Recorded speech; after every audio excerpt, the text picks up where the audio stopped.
আচ্ছা শাকিব খানকে নিয়ে তুই যদি আমেরিকা চলে যাস তাহলে শাকিব খানের যে প্রাক্তন স্ত্রী আছে উপবিশ্বাস আর বুবলি ওরা দুজন মিলে যদি তোর বোতার মধ্যে কাঁচামরিচ ঢেলে দেয় তাহলে তোর কি হবো?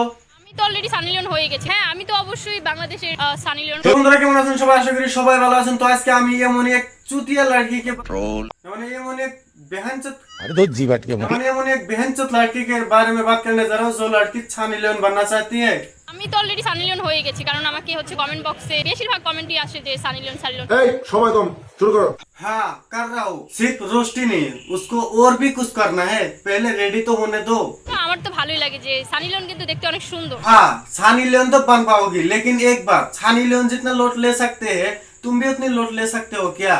চার পাঁচজন ছেলে কামাতে পারবো না, এটা কোনো কথা? চার পাঁচজন ছেলে নিয়ে কি আপনি লোড সামলাইতে পারবেন জীবনে? লোড হ্যাঁ, জীবনের লোড তো অবশ্যই সামলাতে পারবো, কারণ আমি হচ্ছে খুবই এনার্জিফুল, আর হচ্ছে আমার ভিতরে খুবই এনার্জি। আমার মনে হয় যে আমি मन कर रहा है तेरे को मादरचोद बोल के गाली दूं मैं?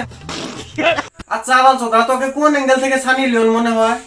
নাকটা একটু চোখা চোখা, আর আমার চোখ দুইটা মায়াবী, এন্ড হচ্ছে আমার ঠোঁট গুলো হচ্ছে গোলাপের মতো সুন্দর, আর গাল দুইটা হচ্ছে লাল লাল টমেটোর মতো, এমন হচ্ছে আমার জিরো ফিগার। তো আমার কাছে মনে হয় যে আমি অনেক সুন্দর। हाँ सभी ठीक है, लेकिन तुमने तो नीचे का रिव्यू नहीं किया, वो भी कर दो। हम तो चूतिया है, वो भी सुन लेंगे हम। আমি তোমার হয়েছি পাগল, ভালোবাসা করো না কবুল, ভাবি না কিছু তুমি ছাড়া, দিয়েছি তোমায় মন। তোর ওই ছাগলের গলা নিয়ে তুই মুইতে আইয়া, তোর মতো ছাগলের গলা যদি আমার হইতো আমি তো ওকে সামনে মুখও দেখাইতাম না। ভালো লাগে, আর সে আমার ক্রাশ, সে জাতির ক্রাশ, এটা বলা যেতেই পারে, কারণ প্রত্যেকটা মেয়েরা হচ্ছে সাকিব খানকে চায়। सिर्फ इतना ही नहीं, शाकिब खान को शादी भी करना चाहते हैं ये। সাকিব খানের এখন একটা মনের মতো জীবন সঙ্গী দরকার, যেটা আমি বাট তুমি তো বিবাহিত, দুইটা জামাই তুমি একসাথে কেমনে রাখবা? সে যদি দুইটা বউ রেখে বিয়ে করতে পারে, আমি একটা হাজবেন্ড একটা বেবি রেখে বিয়ে করতেই পারি। अरे दो हस्बैंड कैसे कंट्रोल करोगी? पहले वाला डिवोर्स कर दो।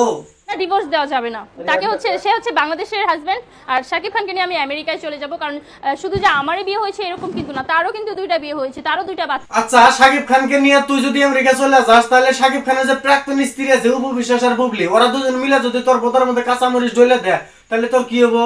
তো অপু বিশ্বাস বুবলি আপু ওরা আগে ঠিক ছিল, পারফেক্ট ছিল, বাট এখন অপু বিশ্বাস বুবলি আর আগের অপু বিশ্বাস বুবলির ভিতরে হচ্ছে অনেক তফাৎ। এই ব্যাপারে উপু এবং বুবলি দুজনেরই মতামত আমার কাছে আছে, তো আগে আমি শুনবো বুবলি কি কয়। সিনেমায় আসার পর থেকে আমার পিছিয়ে লাগছে, মাগে আমার হাঁটুর সমান যোগ্যতা নাই, আর আমার হিংসা করে, বান্দির বাচ্চার চেহারা দেখে বমি আসে আমার।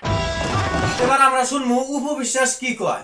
স্বপ্ন দেখেছে ইয়াং একটা ছেলে, এক বাপের এক ছেলে, বাংলাদেশের top of the one superstar.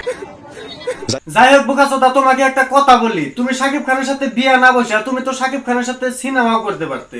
আমাকে দেখলে এমনি সবাই থ হয়ে পড়ে থাকে, আমাকে দেখলেই সিনেমায় চান্স দিয়ে দিবে, আমার সাথে আবার কিসের বিনিময়? বাংলাদেশের ফিল্ম ইন্ডাস্ট্রিতে থেকে তোমাকে চান্স না দিলেও ইন্ডিয়ার সব থেকে নুচ্চা মহেশ বাবু তোমাকে চান্স দিবে।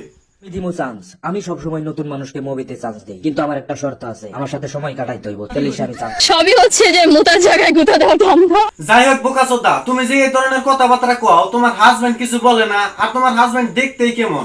হাজবেন্ড ইমরান হাশমির থেকে তুমি আমার মতো।